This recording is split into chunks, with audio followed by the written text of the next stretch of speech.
ஈமான் வாய்ஸ் நேர்கள் அனைவருக்கும் அஸ்ஸலாமு அலைக்கும் வரஹ்மத்துல்லாஹி வபரகாத்துஹு.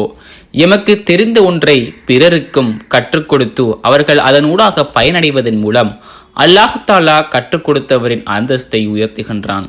அந்த வகையில் மார்க்க அறிஞர் ஒருவர் பிறருக்கு ஒரு படிப்பினையாகவும் மனதில் ஒரு மாற்றத்தினையும் அல்லாஹ்வின் மீது அச்சத்தையும் ஏற்படுத்தி தவறிழைக்கும் எம் சமூகத்திற்கு ஓர் எடுத்துக்காட்டாகவும் இது அமைய வேண்டும் என இப்பதிவை தானே முன்வந்து பதிவிட்டுள்ளார். அல்ஹம்துலில்லாஹ்.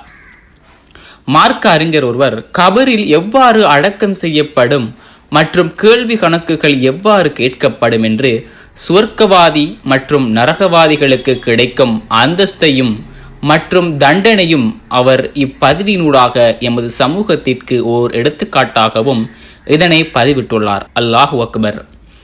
இவரின் இம்முயற்சிக்கு அல்லாஹு தஆலா உதவி புரிவானாக. உண்மையில் இம்மார்க்க அறிஞரின் செயல் போற்றத் தகுந்ததே.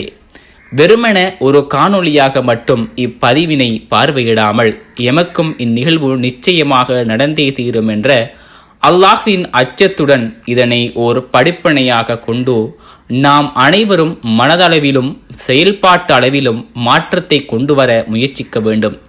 அல்லாஹு தஆலா நிச்சயமாக முயற்சி செய்பவர்களுக்கான கூலியை வழங்குவான்.